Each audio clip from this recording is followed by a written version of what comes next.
السلام علیکم دوستو ہم قائم میڈیا چینل پر انبیاء علیہ السلام کی سیریز چلا رہے ہیں۔ اس سے پہلے حضرت آدم علیہ السلام کی تاریخ، تخلیق آدم علیہ السلام سے لے کر جانشینی تک، جنت سے زمین تک کا سفر، اولاد آدم علیہ السلام اور شیطان، اور آپ علیہ السلام کی وفات تک کی تمام ڈاکومنٹری سیریز قسط نمبر 1 میں دیکھنے کے لیے اوپر آئی بٹن پر کلک کریں یا نیچے ڈسکرپشن میں دیے گئے لنک پر کلک کریں۔ چلتے ہیں انبیاء علیہ السلام سیریز کی قسط نمبر 2 کی جانب۔ دوستو، جس طرح ہم نے پچھلی ویڈیو میں آپ سے پوچھا تھا کہ حضرت آدم علیہ السلام نے اپنے بعد اپنا جانشین کس نبی علیہ السلام کو مقرر کیا تھا، آج ہم حضرت شیث علیہ السلام کے حالات و واقعات، ان کے بعد آنے والے نبی اور جانشین کے بارے میں مکمل آگاہ کریں گے۔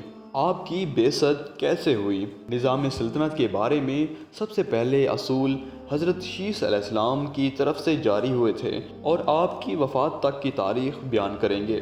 یہ سب جاننے کے لیے اس ویڈیو کو آخر تک دیکھیں۔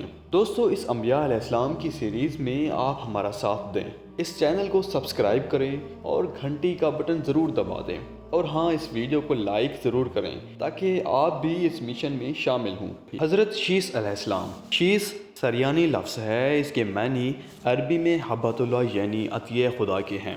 حضرت آدم علیہ السلام چونکہ قتل حابیل کے صدمے کی وجہ سے مدتوں جناب حوا کے قریب نہ گئے تھے، اس لیے اس دوران میں کوئی اولاد نہ ہوئی تھی، لیکن چونکہ نور محمدی صلی اللہ علیہ وآلہ وسلم کا صلب حضرت آدم علیہ السلام میں منتقل ہونا لازمی تھا، اس لیے خداوند عالم نے ایک فرزند عطا کیا جس کا نام حضرت آدم علیہ السلام نے 7 دن کے بعد جناب شیث علیہ السلام رکھا۔ جناب شیث علیہ السلام کی ولادت بطن جناب حوا علیہ السلام سے اس وقت ہوئی تھی جبکہ حضرت آدم علیہ السلام کی عمر تقریباً 230 سال ہو چکی تھی۔ جناب شیث علیہ السلام کے بلوغ کے بعد حضرت آدم علیہ السلام نے ان کی شادی حوریہ کے ساتھ کر دی تھی، اور جسے خداوند عالم نے شیث علیہ السلام کے لیے جنت سے بھیجا تھا، اور وہ نقاب پوش تھی۔ حضرت آدم علیہ السلام نے، جن کی عمر تقریباً 930 سال تھی، اپنی عمر کے آخری حصے میں جناب شیث علیہ السلام کو بحکم خداوند عالم اپنا وصی اور جانشین بنا کر طوائف جن و انس پر انہیں حاکم بنا دیا تھا، اور زمین کی ملکیت و حکومت ان کے سپرد کر دی تھی، نیز انہیں ہر قسم کے علوم سے بہرہ ور کر کے خصوصی طور پر علم و حکمت، علم ریاضی، علم طبیعات، علم اکسیر، علم تسخیر جن اور شیاطین، علم حیات، علم کیمیا وغیرہ سے بھرپور کر دیا تھا۔ حضرت آدم علیہ السلام کی وفات کے بعد ان کی نسل 40,000 کی تعداد تک پہنچ چکی تھی۔ ان 40,000 میں جناب شیث علیہ السلام سب سے زیادہ لائق فائق، عالم فاضل، عبادت گزار اور متقی انسان تھے، لہذا حضرت آدم علیہ السلام نے انہیں اپنا جانشین بنایا۔ ایک روایت میں ہے کہ حضرت آدم علیہ السلام نے انتقال سے چند یوم قبل اپنی تمام اولاد کو جمع کر کے انہیں ہدایت کی، اور خصوصی طور پر یہ کہا کہ شیث علیہ السلام کو میں بحکم خدا خلیفہ بنانے جا رہا ہوں، تم ان کی پوری پیروی کرنا اور ان کی کسی طرح مخالفت نہ کرنا، اور قابیل کی اولاد سے میل جول اور تعلقات کبھی پیدا نہ کرنا۔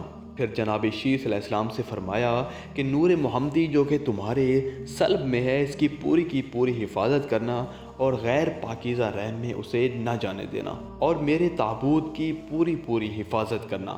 حضرت آدم علیہ السلام نے یہ بھی فرما دیا کہ ان چیزوں کے متعلق نسلاً بعد نسل وصیت ضرور جاری رکھی جائے۔ جب حضرت آدم علیہ السلام کا انتقال ہو گیا اور جبرائیل علیہ السلام اور دیگر 70,000 فرشتے اور حضرت آدم علیہ السلام کی نسل کے افراد فریضہ تجہیز و تکفین سے فارغ ہو گئے تھے، تو جبرائیل علیہ السلام نے اولاد آدم علیہ السلام سے فرمایا کہ اگر تم لوگ اپنے پدر بزرگوار کی وصیت پر عمل کرو گے تو کبھی گمراہ نہ ہوگے۔ اس عبارت اور عمل جبرائیل علیہ السلام سے معلوم ہوا کہ عہد آدم علیہ السلام ہی سے یہ سنت قائم ہے کہ ہر نبی اپنے بعد کا انتظام کر کے جائے اور مرنے سے پہلے ضروری وصیت کرے، جیسا کہ حضرت آدم علیہ السلام نے کیا، اور وصیت پر پورا زور دے کر امت والوں کو آگاہ کیا جائے کہ اس پر عمل کریں، جیسا کہ جناب جبرائیل علیہ السلام کے عمل سے ظاہر ہے۔ عہد حضرت آدم علیہ السلام، چونکہ شیث علیہ السلام نبی موجود تھے، اس لیے جبریل علیہ السلام نے انتقال آدم علیہ السلام کے بعد اس مقام دفن پر ٹھہر کر وصیت پدر یاد دلائی اور تاکید کی کہ اس پر عمل کرنا، ورنہ گمراہ ہو جاؤ گے۔ جناب شیث علیہ السلام کا معلم اول ہونا۔ حضرت آدم علیہ السلام جناب شیث علیہ السلام کو بہت زیادہ چاہتے تھے اور انہوں نے وہ تمام تعلیمات انہیں دے دی تھی جس کے وہ خود عالم تھے، لہذا جناب شیث علیہ السلام نے درس و تدریس اور تعلیم و تفہیم کا سلسلہ شروع کر دیا اور لوگوں کو گوہر علم و حکمت سے مالا مال بنا دیا۔ یہی وجہ ہے کہ اہل تورات انہیں اولیاء اول یعنی معلم اول کہتے ہیں۔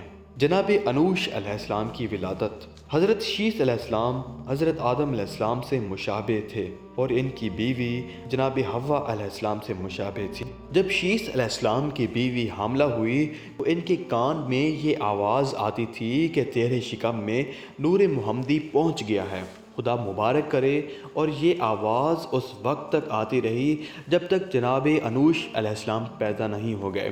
انوش علیہ السلام کے معنی صادق کے ہیں۔ جب حضرت شیث علیہ السلام کی عمر تقریباً 150 سال کی ہوئی تو جناب انوش علیہ السلام پیدا ہوئے۔ جس وقت وہ پیدا ہوئے تو نور محمدی ان کی پیشانی میں چمک رہا تھا۔ یہ وہ پہلے شخص ہیں جنہوں نے درخت خرما کی کاشت کی ہے اور صدقہ نکالا ہے۔ حضرت شیث علیہ السلام کی بعثت۔ جب حضرت آدم علیہ السلام کا انتقال ہو گیا تھا اور آپ ان کے جانشین کی حیثیت سے تبلیغ کر رہے تھے تو خداوند عالم نے انہیں مبعوث برسالت فرمایا اور ان پر صحائف کا نزول شروع ہوا۔ اکثر روایت میں ہے کہ آپ پر 50 صحیفے نازل ہوئے تھے، ایک روایت میں ہے کہ آپ پر 235 صحیفے نازل ہوئے تھے۔ آپ انہی صحیفوں کے ذریعے سے دلائل و وحدانیت اور تعلیم، فرائض و احکام وغیرہ سر انجام دیتے تھے اور حدود خداوندی بیان فرمایا کرتے تھے۔ فرزندان آدم علیہ السلام کو تعلیم دیتے تھے اور عبادت خدا کی طرف انہیں مائل کرنے کی سعی کرتے تھے۔ مکہ میں رہتے تھے اور حج و عمرہ بجا لایا کرتے تھے۔ آپ ہی وہ پہلے شخص ہیں جو حضرت آدم علیہ السلام کے بعد مبعوث برسالت ہوئے تھے۔ نظام سلطنت کے متعلق جناب شیث علیہ السلام کے ارشادات۔ حضرت شیث علیہ السلام نے ارشاد فرمایا ہے کہ بادشاہ کی نسبت رعایا کے ساتھ ایسی ہے جیسے نفس کی نسبت بدن کے ساتھ ہو۔ جس طرح نفس انسانی بدن سے ایک لمحہ کے لیے غافل نہیں ہو سکتا، اسی طرح بادشاہ کو بھی چاہیے کہ اپنی رعایا سے غافل نہ ہو، ورنہ ایک دن کی غفلت کا تدارک ایک ماہ میں بھی نہ ہو سکے گا۔ بادشاہ کو چاہیے کہ اہل فن اور اہل دانش پر احسانات کرے اور ان کی ہمت افزائی کرتا رہے تاکہ اقتصاب فضائل میں فراوانی پیدا ہو اور ملک ترقی کرے۔ بادشاہ کو چاہیے کہ مکارم اخلاق سے موصوف ہو، یعنی نہایت خوش اخلاق و کردار ہو تاکہ رعایا بھی جوہر اخلاق سے آراستہ ہو سکے۔ بادشاہ کو چاہیے کہ شدائد و مصائب کی برداشت کرنے میں دلیر ہو۔ بادشاہ حسن تدبر کا مالک ہو اور اہلیت و صلاحیت رکھتا ہو۔ مخلص دوست بھائی سے بہتر ہوتا ہے کیونکہ اسے میراث کی کوئی لالچ نہیں ہوتی، لہٰذا بادشاہ کو چاہیے کہ اس کے پرخلوص خدمات کو نظر انداز نہ کرے۔ جناب انوش علیہ السلام کی جانشینی۔ جب حضرت شیث علیہ السلام کی وفات کا زمانہ قریب ہوا تو انہوں نے اپنے بیٹے انوش علیہ السلام کو اپنا وصی مقرر کر کے تمام امور بنی آدم علیہ السلام ان کے دستے اقتدار میں دے دیا۔ جناب شیث علیہ السلام نے اپنے فرزند انوش علیہ السلام کو اپنا وصی مقرر کر دیا اور زمین کا خلیفہ بنا دیا۔ جب جناب شیث علیہ السلام کا زمانہ رحلت قریب آیا تو انہوں نے انوش علیہ السلام سے وصیت کی اور حفاظت نور محمدی کا عہد و اقرار لیا۔ یہ جانشینی کا عمل 18 ذی الحج کو کیا گیا۔ حضرت شیث علیہ السلام کی علالت اور وفات۔ جب حضرت شیث علیہ السلام جناب انوش علیہ السلام کو اپنا جانشین بنا چکے اور ان کی عمر تقریباً 912 سال کی ہو گئی تو وہ علیل ہو گئے۔ حضرت آدم علیہ السلام کے بعد ان کے بیٹے حضرت شیث علیہ السلام ان کے قائم مقام ہوئے اور انہوں نے اپنی قوم کو تقوی اور عمل صالح کی ہدایت کی، اور وہ ایسے ہو گئے کہ تسبیح و تقدیس میں مشغول رہتے تھے۔ نہ ان میں بغض و حسد تھا، نہ آپس میں دشمنی تھی، نہ تہمت ترازی تھی، نہ کذب بیانی تھی، نہ کسی قسم کی ان میں برائی تھی۔